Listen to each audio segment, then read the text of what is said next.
مدد کا نظام اور غیبی نصرتوں کا سلسلہ انبیاء تک موقوف نہیں ہے۔ اس زمانے میں مسلمان بیچارہ اس احساس کمتری کا شکار ہو گیا کہ بھئی وہ تو اللہ والے ہیں، ان کے تو کام اللہ بنا دیتے ہیں۔ ارے تم کون ہو؟ تم بھی تو اللہ والے ہو۔ وہ تو صرف کافر ہی ہے جو اللہ والا نہیں ہے۔ جی ہاں، ہر مسلمان اللہ والا ہے، جو اللہ پر ایمان لایا ہے وہ اللہ والا ہے۔ مسلمانوں نے ہی تقسیم کر لیے ہیں کہ تم اللہ والے ہو۔ میں کیا بتاؤں، اتنی لجاجت سے تنہائی میں دعائیں نہیں مانگتے جتنی لجاجت سے بزرگوں سے درخواست کرتے ہیں، جتنی لجاجت سے بزرگوں سے درخواست کرتے ہیں نا دعا کی، اتنی لجاجت سے اللہ سے نہیں کرتے۔ حالانکہ اللہ تعالیٰ اعلان کر رہے ادعونی استجب لکم، یہ تو اس امت کی خصوصیت ہے کہ اس امت کو اللہ نے دعاؤں میں نبیوں والا درجہ دیا ہے۔ اس امت کو اللہ نے دعاؤں میں نبیوں کا درجہ دیا، اس امت کو اللہ نے دعاؤں میں نبیوں کا درجہ دیا۔ سوچو تو صحیح، ادعونی استجب لکم، مجھ سے مانگو میں دوں گا، یہ درجہ نبیوں کا تھا۔ قوم کو جو کچھ چاہیے ہوتا تھا وہ نبی سے کہتی تھی، قوم کو جو کچھ چاہیے ہوتا تھا وہ نبی سے کہتی تھی، نبی اللہ سے دلوا دیتے تھے۔ لیکن اس امت کی خصوصیت یہ ہے کہ اللہ نے دعاؤں کی قبولیت میں اس امت کو نبی والا درجہ دیا ہے، اور اللہ کی ذات عالی سے براہ راست فائدہ اٹھانے کے لیے احکام اور اعمال دیے ہیں۔ عمل کی قوت کو عمل کے ذریعے حاجت پوری کرا کے ظاہر کرواؤ، عمل کی قوت کو عمل کے ذریعے حاجت پوری کرا کے عمل کی قوت کو ظاہر کرواؤ۔ ہم اسباب کی قوت کو ظاہر کرانا چاہتے ہیں دعاؤں کے ذریعے، حالانکہ دعا اسباب کی قوت کو ظاہر کرانے کے لیے نہیں ہے، دعا عمل کی قوت کو ظاہر کرانے کے لیے ہے۔ دعا کس لیے ہے دوستو؟ ہاں ماشاء صاحب، یہ بہت بڑا دھوکہ لگا۔ لوگ دعا کے ذریعے اسباب کی قوت کو ظاہر کرانا چاہتے ہیں، اس لیے جس کو بھی تم دیکھو گے وہ دعا سبب کے لیے کر رہا ہوگا، وہ دعا کر رہا ہوگا سبب کے لیے۔ ہم عرض کر رہے کہ دعا کی قوت، دعا کے ذریعے سے عمل کی قوت کو ظاہر کراؤ، دعا کے ذریعے عمل کی قوت کو ظاہر کراؤ۔ اے اللہ تو نماز پر یہ کر دے، جب اللہ نماز پر یہ کر دیں گے تو اس سے نماز کی قوت ظاہر ہوگی۔ نماز کی قوت جب ظاہر ہوگی جب دعا سے نماز کے ذریعے لے گا، اگر دعا سے اسباب کے ذریعے لے رہا ہے تو پھر اسباب کی قوت ظاہر ہوگی۔ جتنا بھی تم اللہ سے اسباب کی بنیاد پر مانگو گے اس سے اسباب کا یقین دل میں اور بڑھے گا۔ اللہ نے اس سے پہلے فلاں سبب پر یہ کر دیا تھا، اگلی دفعہ حاجت آئے گی تو دعا کی قوت میں اور اضافہ ہوگا سبب کی بنیاد پر۔ اگر دعا کی قوت کو عمل میں ظاہر کرواؤ گے نا تو پھر رفتہ رفتہ یقین شکلوں سے اعمال کی طرف پھرے گا۔ اے اللہ نے نماز پر یہ کر دیا، اب نماز کی قوت بڑھ گئی۔ اللہ نے صدقے پر یہ کیا ہے، اب صدقے کی قوت بڑھ گئی۔ میری بات سمجھ میں آ رہی؟ سب اس غلطی پر ہیں سب، کہ وہ دعا کی قوت کو سبب پر استعمال کرتے ہیں، دعا کی قوت کو سبب پر استعمال کرتے ہیں۔ سب کی غلطی ہے، سارے عوام خواص پڑھے لکھے سب اس دھوکے کے شکار ہیں کہ وہ دعا کی قوت کو کس کے لیے استعمال کرتے ہیں؟ سبب کے لیے۔ جب دعا کی قوت کو سبب کے لیے استعمال کریں گے تو جب اس سبب سے حاجت نظر آئے گی پوری ہوتے ہوئے تو خود ہی فیصلہ کر لو کہ اس سے عمل کی قوت بڑھے گی یا سبب کی قوت بڑھے گی۔ سبب پر یقین بڑھتا ہی اس لیے ہے کہ لوگ اپنی دعاؤں کی قوت اسباب پر لگاتے ہیں، دعا کی قوت سبب پر لگاتے ہیں۔ اے اللہ اس ڈاکٹر کے ذریعے تو شفا دے دے، جیسے ہی اس دعا پر ڈاکٹر کے ذریعے شفا ملے گا تم یاد رکھو کہ اس ڈاکٹر کے علاج سے یقین میں اضافہ ہوگا۔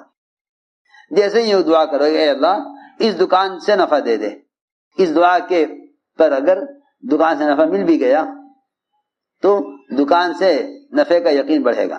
اے اللہ میں نے صدقہ کیا ہے، اس صدقے پر تو مجھے کامیاب کر دے۔ جب دعا کی قوت اسباب سے ہٹ کر عمل پر لگے گی نا پھر ان اعمال پر اللہ کامیاب کریں گے تو پھر اعمال کی یقین میں اضافہ ہوگا۔ عمل کے یقین میں اضافہ جب ہوگا جب دعا کو عمل کے ساتھ لاؤ، اسباب کے یقین میں اضافہ جب ہوگا جب دعاؤں کو اسباب کے راستے سے لاؤ۔ کتنی آسان بات ہے، تمہیں آ رہی؟ نہیں آ رہی، نہیں آ رہی، نہیں آ رہی۔ سب کے ذہنوں میں یہ ہے اللہ نے کائنات بنا دی ہے، اس کے اسباب بنا دیے ہیں، اب اگر تمہیں ناکامی آوے تو دعاؤں کے ذریعے اسباب میں کامیابی لاؤ، دعاؤں کے ذریعے اسباب میں کامیابی لاؤ۔ حالانکہ دعائیں بالکل ناکارہ ہیں، دعائیں بالکل ناکارہ ہیں، دعائیں بالکل ناکارہ ہیں جب تک کہ دعائیں اعمال کے ساتھ نہ جڑیں۔ دعائیں بالکل ناکارہ ہیں، ساری دعائیں بے پرواز ہیں، ساری دعائیں بے پرواز ہیں جب تک دعائیں اعمال کے ساتھ نہ جڑیں۔ ہم نے ساری دعاؤں کو جوڑا ہوا ہے اسباب کے ساتھ، سبب اور دعا، سبب اور دعا، اس پر مسلمان کی گاڑی چل رہی ہے۔ اور اس میں بھی ایسے بے عقل ہیں، پہلے سبب پھر دعا، حالانکہ اسباب کا دعاؤں کا جوڑ ہے ہی نہیں، نہ پہلے نہ بعد میں۔ پہلے دعا مانگ لو پھر سبب لے لو تب بھی کامیابی نہ ہوگی، پہلے دعا مانگ لو پھر سبب اختیار کر لو تب بھی کامیابی نہ ہوگی، پہلے اسباب اختیار کر لو پھر اسباب میں کامیابی لانے کے لیے دعا مانگ لو تب بھی کامیابی نہ ہوگی۔ دعا کا سبب کا جوڑ تو ہے ہی نہیں، دعا کا سبب کا جوڑ تو ماسٹر صاحب ہے ہی نہیں، کہیں ملے گا ہی نہیں، اس کا ثبوت ملے گا ہی نہیں۔ تم سارا قرآن چھان مارو، ساری احادیث دیکھ لو، تمہیں کہیں بھی نہیں ملے گا کہ دعا کا سبب کو جوڑ ہو، نہ پہلے نہ بعد میں، نہ پہلے نہ بعد میں۔ پہلے سبب پھر دعا، یہ بھی نہیں، پہلے دعا پھر سبب، یہ بھی نہیں، پہلے سبب پھر دعا، یہ بھی نہیں ملے گا، پہلے دعا پھر سبب، یہ بھی نہیں ملے گا۔ پھر آخر اصل بات کیا ہے؟ سب کے ذہنوں میں سوال ہونا چاہیے، پھر اصل بات کیا ہے؟ کہ اصل بات یہ ہے کہ اللہ نے دعاؤں کو عبادات کے ساتھ جوڑا ہے، دعاؤں کو عبادات کے ساتھ۔ ایاک نعبد و ایاک نستعین سب سے پہلی دعا ہے قرآن کی، ہر نماز کی سب سے پہلی قرات ہے ایاک نعبد و ایاک نستعین۔ ہر رکعت میں جہاں سے چاہے پڑھ لو، لیکن سورہ فاتحہ کا پڑھنا لازم ہے، سورہ فاتحہ کا پڑھنا لازم ہے، اس میں ہے ایاک نعبد و ایاک نستعین، اے اللہ تیری عبادت کرتے ہیں اور تجھ سے دعا کرتے ہیں۔ دعا استعانت ہے، دعا استعانت ہے، اس کو جوڑا ہے اللہ نے قرآن میں عمل کے ساتھ۔ یہ نہ فرمایا تم تجارت کرو دعا کرو، ہم تمہیں دعا پر تجارت میں کامیابی دے دیں گے، تم دعا کرو زراعت کرو، ہم تمہیں دعا پر غلہ دے دیں گے، تم دعا کرو حج اختیار کرو، ہم تمہاری حفاظت کر دیں گے۔ دعاؤں سے اسباب کے ذریعے کہیں کامیابی کا وعدہ نہیں ملے گا، دعاؤں سے اسباب کے ذریعے کامیابی کا وعدہ کہیں نہ ملے گا۔ جب یہ نہیں ہے کہ اپنی دعا پر، تو پھر دوسروں کی دعا پر کیسے کامیابی مل جائے گی؟ اب یہ رخ پڑ گیا، عوام تو اسباب اختیار کریں اور مشائخ ان کے اسباب کے لیے دعائیں کریں۔ ہاں آپ دیکھو گے جتنے بھی دعا کے پرچے آئیں گے سب میں لکھا ہوگا کارخانہ لگایا ہے آپ دعا کر دیں۔ ایسے بیچارے اجی ایک اینٹ پڑھ کے دے دو، وہاں دکان لگا رہا ہوں، وہ اینٹ رکھ دوں گا اس میں دکان پہ، اس سے برکت ہو جائے گی۔ ہاں پہلے عقیدے بگڑیں گے پھر اعمال بگڑیں گے، پہلے عقیدہ بگڑے گا پھر عمل بگڑے گا۔ کارخانہ لگا رہا ہے، بزرگوں سے اینٹ پڑھوا کے لے جاوے گا، اس کی برکت سے کارخانہ چل جاوے گا۔ جب تیرے اپنے عمل کی برکت تجھے نظر نہیں آ رہی تو دوسرے کے عمل کی برکت کیسے نظر آ جا رہی؟ میں یہ عرض کرنا چاہتا ہوں، سب نے مل کر یہ فیصلہ کر لیا کہ عوام اسباب اختیار کریں اور مشائخ ان کے اسباب کے لیے دعائیں کریں۔ تمہیں صاف سب سے عرض کر رہا، یہ بات یاد رکھو کہ کہیں نہیں ملے گا سبب اور دعا کا جوڑ، کہیں نہ ملے گا سبب دعا کا جوڑ کہیں نہ ملے گا۔ جہاں ملے گا عمل اور دعا کا جوڑ ملے گا، عمل سارا قرآن چھان مارو، استعینوا بالصبر والصلاۃ، دیکھو استعینوا بالصبر والصلاۃ، مدد لو اللہ تعالی سے صبر اور نماز کے ذریعے۔ کیا مطلب ہے کہ صبر کا مطلب تو یہ ہے کہ حرام سے بچتے رہنا، حرام سے بچتے رہنا، یہ تو دعا کی قبولیت کے لیے پہلی شرط ہے، اور اس کی دعا کو آگے بڑھانے کے لیے کہ وہ عبادت ہے، نماز۔ پہلے صبر پھر نماز، نماز ہے اور دعائیں ہیں، نماز ہے اور دعا ہے، تب بھی دعا قبول نہ ہوگی۔ نماز ہے اور دعا ہے تو بھی دعا قبول نہ ہوگی، کیونکہ صبر نہیں ہے، کاروبار حرام، سود پر پیسہ لے کے کارخانہ لگایا ہے، اب جتنی ظاہر ہو کے دعا مانگ لے قبول نہ ہوگی۔ پھر آئے گا شکایت کرنے کہ جب نماز سے کامیابی کا وعدہ تھا تو نماز پر کامیابی کیوں نہیں ہوئی؟ تمہاری نا بات، نماز پر کامیابی کیوں نہ ہوئی؟ کہ کیسے نماز پر کامیابی ہو جاتی جب نماز اور دعا دونوں کھوکھلی ہیں؟ کیونکہ حدیث میں آتا ہے کہ حرام کاروبار پر جو دعا مانگی جاتی ہے وہ دعا اللہ کے یہاں قبول نہیں ہوتی.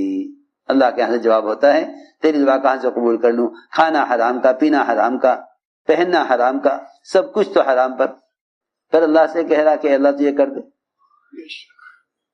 تو میں نے عرض کیا کہ پہلے صبر پھر نماز، پہلے صبر پھر نماز، کہ پہلے تم حرام سے بچ کر آؤ عبادت کی طرف.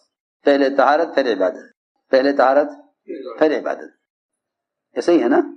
پہلے طہارت پھر عبادت. طہارت یہ ہے بدن کے خون کو بھی پاک رکھو، بدن کے خون کو بھی پاک رکھو حرام کمائی سے، بدن کے خون کو پاک رکھو حرام کمائی سے. تو پھر تم عبادات کے ذریعے اللہ سے جو چاہو گے کروا لینا. تو میں نے عرض کیا کہ بجائے اس رخ پر چلنے کے کہ دعا اور اسباب، ہرگز نہیں. دعاؤں میں اسباب کا تذکرہ اسباب کا یقین کرواتا ہے. جو لوگ اپنی دعا میں اپنے اسباب کا ذکر کرتے ہیں نا اللہ سے کہ اللہ یہ دکان ہے، اللہ یہ زمین ہے، یہ اسباب کا یقین دعا میں اسباب یاد دلاتا ہے. اسباب کا یقین دعا میں اسباب یاد دلاتا ہے. اسباب کا یقین دعاؤں میں اسباب یاد دلاتا ہے. اور اعمال کا یقین دعا میں اعمال یاد دلاوے گا. کتنی آسان بات ہے. عمل کا یقین دعا میں عمل یاد دلاوے گا، اور سب کا یقین دعا میں سب یاد دلاوے گا. اب تم دیکھ لو اگر دعا میں اسباب یاد آ رہے ہیں تو یقین دعا پر نہیں سبب پر ہے، اور اگر دعا میں اعمال یاد آ رہے ہیں، اگر دعا میں عمل یاد آ رہا ہے تو پھر یقین عمل پر ہے. بہت آسان بات ہے. وہ 3 آدمی جو غار میں پھنس گئے تھے نا اور چٹان نے راستہ بند کر دیا تھا، ان میں سے کسی نے بھی اللہ کو کسی سبب کا مشورہ نہیں دیا. حالانکہ چٹان کو ہٹانے کے لیے اسباب چاہیے، چٹان کو ہٹانے کے لیے اسباب چاہیے. لیکن آپ دیکھ لیں پورا واقعہ، تینوں نے اپنا عمل پیش کیا نا اللہ کے سامنے. کیوں بھائی؟ ایک نے معاملات میں احسان کا، ایک نے معاشرے میں احسان کا، ایک نے اخلاق میں احسان کا. تینوں نے عمل پیش کیا. اللہ نے اس واقعے سے سمجھایا یہ کہ عمل کی قوت نے چٹان کو ہٹایا، عمل کی قوت نے چٹان کو ہٹایا. یہاں دعا کے ساتھ کوئی سبب پورے قصے میں نہیں ہے، ورنہ وہ اللہ تعالیٰ سے فرشتے کو بھی طلب کر سکتے تھے، اے اللہ کوئی فرشتہ بھیج، وہ بھی سبب ہے. ملائکہ بھی اسباب ہیں، ملائکہ بھی اسباب ہیں، ملائکہ بھی اسباب ہیں، ملائکہ بھی اسباب ہیں. جتنا اللہ کا غیر ہے وہ سبب ہے. احکام اللہ کی ذات سے نکل کر آئے ہیں، اس لیے ایک عمل ایک فرشتے سے زیادہ قوت رکھتا ہے. ایک عمل ایک فرشتے سے زیادہ قوت رکھتا ہے. ایک فرشتہ کیا، ایک عمل سارے ملائکہ سے زیادہ قوت رکھتا ہے. ایک عمل سارے ملائکہ سے زیادہ قوت رکھتا ہے. ایک عمل سارے ملائکہ سے زیادہ قوت رکھتا ہے. ان تینوں نے اپنے غار سے نکلنے کے لیے اللہ تعالیٰ کو عمل پیش کیا. اللہ نے عمل کی قوت پر چٹان کو ہٹایا. اس لیے کہہ رہا ہوں کہ عمل کی قوت جب ظاہر ہوگی جب دعا کو عمل کے ساتھ کرو گے، اور اگر دعاؤں کو اسباب کے ساتھ کرو گے تو جو بھی حاجت پوری ہوتی رہے گی، ہر حاجت کے پورا ہونے سے سب کا یقین بڑھتا رہے گا. دوا کھاتے ہوئے دعا کی اے اللہ تو اس دوا سے شفا دے دے، اللہ نے شفا دے دی، اگلی دفعہ اسی دوا کو کھاوے گا. ہاں، جتنا دعاؤں کو اسباب کے ساتھ جوڑو گے اسباب کے یقین میں اضافہ ہوگا، جتنا دعاؤں کو اعمال کے ساتھ جوڑو گے عمل کے یقین میں اضافہ ہوگا. کیونکہ دعا تو یقین کو بڑھانے کے لیے، اس کے بیان میں ہے دعا یقین کو بڑھانے کے لیے ہے. اس لیے دعا حاجت کے وقت پہ نہیں ہے، دعا تو مستقل ہے، دعا تو مستقل ہے، دعا تو مستقل ہے. ہم اللہ کو حاجت میں یاد کریں تو یہ اپنی غرض کے لیے یاد کرنا ہوا. تم دعا غرض کے بغیر کرو، تم دعا غرض کے بغیر کرو، یہ اللہ کو پکارنا ہوا. اللہ کو پکارنا اللہ کے لیے غرض کے بغیر ہے، اللہ کو پکارنا حاجت کے وقت غرض کے لیے ہے. لیکن غرض کے لیے بھی اللہ کو پکارنا ہے کہ اللہ غیر سے سوال کرنا حرام ہے. یہ ہے بات اصل. اس لیے دوستو عزیزو سب باتوں کو اچھی طرح سمجھ لو، سب باتوں کو اچھی طرح سمجھ لو کہ کرنے والی ذات اللہ کی ہے اور کرنے کے ضابطے اس کے احکام ہیں. بس اسی کی دعوت کو لے کر پھرنا ہے کہ کرنے والی ذات اللہ کی ہے اور کرنے کے ضابطے اس کے احکام ہیں.